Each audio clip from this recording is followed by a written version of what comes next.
Hello friends, ನಮಸ್ಕಾರ. AVK hobby ಐಡಿಯಾಸ್ಗೆ ಸ್ವಾಗತ. ಇವತ್ತಿನ ವಿಡಿಯೋದಲ್ಲಿ ನಾನು ಒಂದು ಸುಂದರವಾಗಿರುವಂತಹ ಪಾರಿಜಾತ ಹೂವನ್ನು ಕೃಷ್ಣ ಜನ್ಮಾಷ್ಟಮಿಯ ಪ್ರಯುಕ್ತ ಅಲಂಕಾರಕ್ಕೆ ಹೇಗೆ ಮಾಡಬಹುದು ಅನ್ನೋದನ್ನ ತೋರಿಸ್ತಾ ಇದ್ದೀನಿ. ಅದಕ್ಕೂ ಮುಂಚೆ ನೀವು ಇದೇ ಫಸ್ಟ್ ಟೈಮ್ ನನ್ನ ಚಾನೆಲ್ನ ವಿಡಿಯೋನ ನೋಡ್ತಿರೋದು ಅಂತ ಆದ್ರೆ ನನ್ನ ಚಾನೆಲ್ ಎವಿಕೆ ಹಾಬಿ ಐಡಿಯಾಸ್ಗೆ ಸಬ್ಸ್ಕ್ರೈಬ್ ಆಗೋದಕ್ಕೆ ಮರಿಬೇಡಿ. ಹಾಗೂ ಪಕ್ಕದಲ್ಲೇ ಇರೋ ಬೆಲ್ ಬಟನ್ ನ ಕ್ಲಿಕ್ ಮಾಡಿ ಆಲ್ ಅಂತ ಆಪ್ಷನ್ ಚೂಸ್ ಮಾಡಿದ್ರೆ ನಾನು ಹಾಕೋ ಪ್ರತಿ ವಿಡಿಯೋದ ನೋಟಿಫಿಕೇಶನ್ ನಿಮ್ಗೆ ಬರುತ್ತೆ. ಮತ್ತೆ ಎಲ್ಲರಿಗಿಂತ ಮುಂಚಿತವಾಗಿ ನಿಮ್ಗೆ ವಿಡಿಯೋ ನೋಡೋದಕ್ಕೆ ಸಹಾಯ. ಬನ್ನಿ ಫ್ರೆಂಡ್ಸ್, ಇವತ್ತಿನ ವಿಡಿಯೋದಲ್ಲಿ ಸುಂದರವಾದ ಪಾರಿಜಾತದ ಹೂಗಳನ್ನ ಹೇಗ್ ಮಾಡೋದು ಅಂತ ನೋಡ್ಬಿಡೋಣ್ವಾ.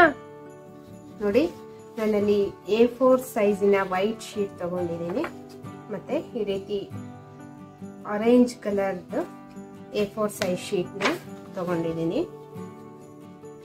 ಈ A4 ಸೈಜ್ ಶೀಟ್ ಅಲ್ಲಿ ನಾನು ಈ ರೀತಿ ಸರ್ಕಲ್ ಅಲ್ಲಿ ಕಟ್ ಮಾಡಿದ್ದೀನಿ.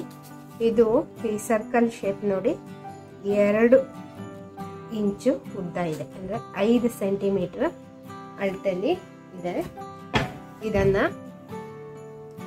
ನೋಡಿ ಹೀಗೆ ಸೆಂಟರ್ ಪಾಯಿಂಟ್ ಮಾರ್ಕ್ ಮಾಡ್ಕೋಬೇಕಾಗತ್ತೆ. ಫಸ್ಟ್ ಸೆಂಟರ್ ಪಾಯಿಂಟ್ ಮಾರ್ಕ್ ಮಾಡಿಕೊಂಡು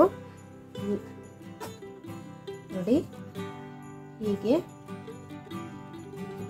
ಲೈನ್ ಹಾಕೋತಾ ಇದ್ದೀನಿ.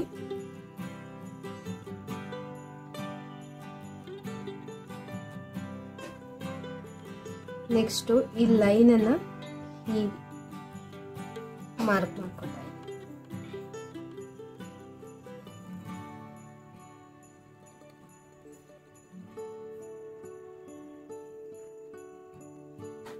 ಹೀಗೆ ನಂತರ ನೋಡಿ ಹೀಗೆ ಪಾರಿಜಾತದ ಫ್ಲವರ್ನ ಪೆಟಲ್ ಏನಿರತ್ತೆ ಹಾಗೆ ಡ್ರಾ ಮಾಡ್ಕೋಬೇಕು.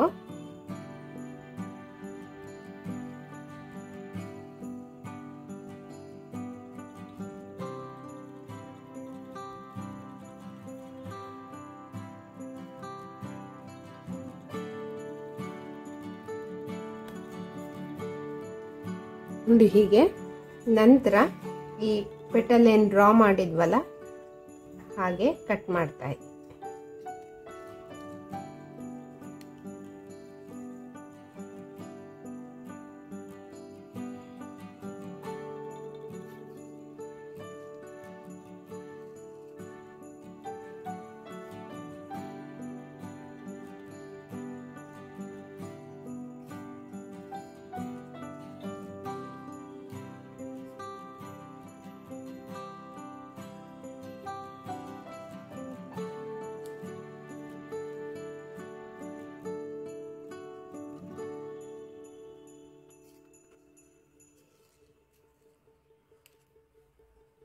ನೋಡಿ ಹೀಗೆ ನೆಕ್ಸ್ಟ್ ಇಲ್ಲಿ ಡ್ರಾ ಮಾಡ್ಕೊಂಡಿದ್ವಲ್ಲ ಅದನ್ನ ಹೀಗೆ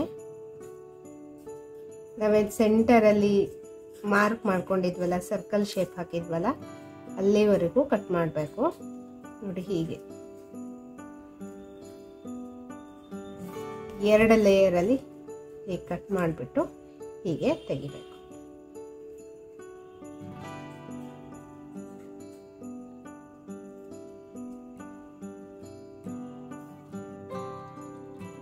ನಿಧಾನಕ್ಕೆ ನೋಡ್ಕೊಂಡು ಕಟ್ ಮಾಡ್ಕೋಬೇಕಾಗತ್ತೆ ಇದನ್ನ.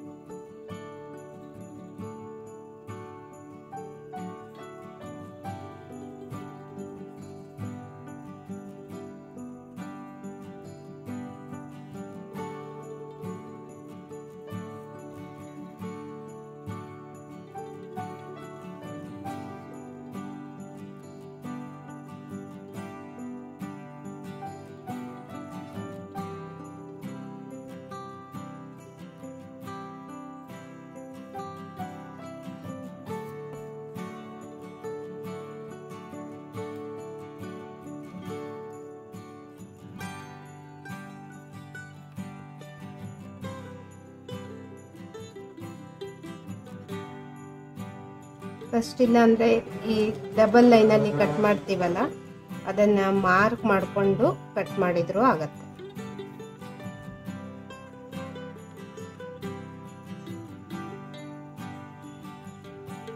ನೋಡಿ, ಇವಾಗ ಒಂದು ಸೂಜಿನ ತಗೊಂಡ್ಬಿಟ್ಟು ನಾನು ಇದನ್ನು ಹೀಗೆ ಪ್ರೆಸ್ ಮಾಡ್ತಾ ಇದ್ದೀನಿ. ಅಷ್ಟು ಪೆಟಲ್ಸ್ಗೂ ಹೀಗೆ ಸ್ವಲ್ಪ ಫೋಲ್ಡಿಂಗ್ ಥರ ಬರಬೇಕು.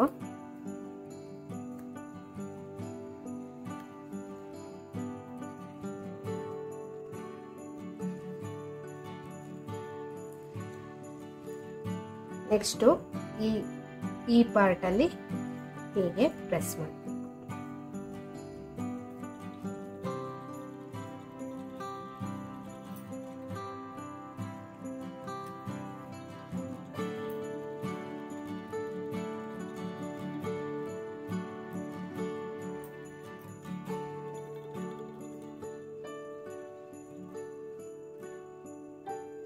ನೋಡಿ ಹೀಗೆ.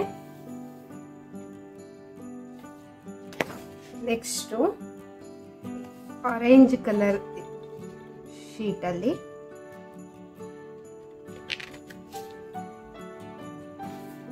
ನೋಡಿ ನಾನು ಒಂದು 2 ಸೆಂಟಿಮೀಟರಲ್ಲಿ ಕಟ್ ಮಾಡ್ಕೊಂಡಿದ್ದೀನಿ. 2 ಸೆಂಟಿಮೀಟರ್ ಅಗಲದಲ್ಲಿ ಮತ್ತೆ 4 ಸೆಂಟಿಮೀಟರ್ ಉದ್ದದಲ್ಲಿ ಕಟ್ ಮಾಡಿದ್ದೀನಿ. ನೋಡಿ, ನೆಕ್ಸ್ಟು ಇದಕ್ಕೆ ಸ್ವಲ್ಪ ಫೆವಿಕಾಲ್ನ ಹಚ್ಕೋತಾ ಇದ್ದೀನಿ ನಾನು. ನಂತರ ಹೀಗೆ ನೀಟಾಗಿ ಫೋಲ್ಡಿಂಗ್ ಮಾಡಬೇಕು.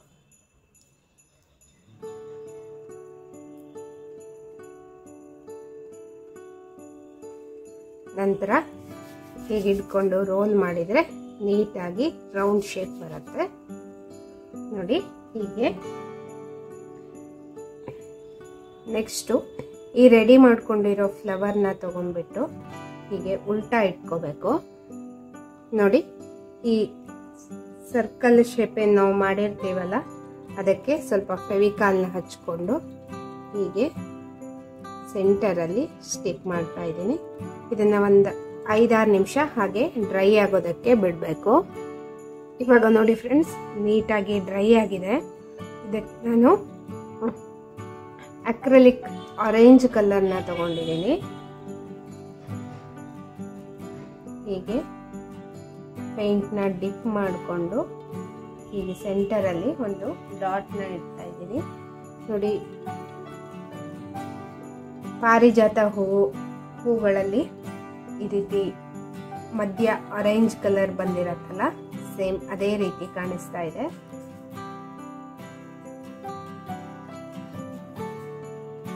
ನೋಡಿ ಫ್ರೆಂಡ್ಸ್, ಇವಾಗ ಸುಂದರವಾದ ಪಾರಿಜಾತ ಹೂಗಳು ರೆಡಿಯಾಗಿದೆ.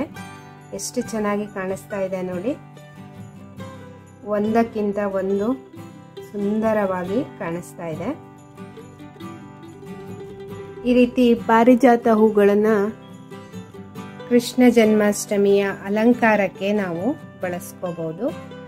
ತುಂಬಾ ಚೆನ್ನಾಗಿ ಕಾಣಿಸುತ್ತೆ ನೋಡಿ. ಇವತ್ತಿನ ಈ ಸ್ಪೆಷಲ್ ಪಾರಿಜಾತ ಹೂಗಳ ವಿಡಿಯೋ ನಿಮಗೆಲ್ಲ ಇಷ್ಟ ಆಗಿದೆ ಅಂತ ಅಂದ್ಕೊಂಡಿದ್ದೀನಿ. ಈ ವಿಡಿಯೋನ ನೋಡಿಬಿಟ್ಟು ಲೈಕ್ ಮಾಡಿ ಮತ್ತು ನಿಮ್ಮ ಅನಿಸಿಕೆಗಳನ್ನು ಕಮೆಂಟ್ ಸೆಕ್ಷನ್ನಲ್ಲಿ ತಿಳಿಸಿ. ನಿಮ್ಮ ಫ್ಯಾಮಿಲಿ ಫ್ರೆಂಡ್ಸ್ ಎಲ್ರಿಗೂ ಈ ವಿಡಿಯೋನ ಶೇರ್ ಮಾಡಿ. ಇದರಿಂದ ಅವರಿಗೂ ಸಹ ಒಂದು ಸುಂದರವಾದ ಪಾರಿಜಾತ ಹೂವನ್ನ ಮಾಡೋದಕ್ಕೆ ಸಹಾಯ ಆಗುತ್ತೆ. ಮತ್ತೆ ಒಂದು ಹೊಸ ವಿಡಿಯೋದೊಂದಿಗೆ ಭೇಟಿಯಾಗೋಣ friends. Until then take care. Bye bye. Thank you for watching friends.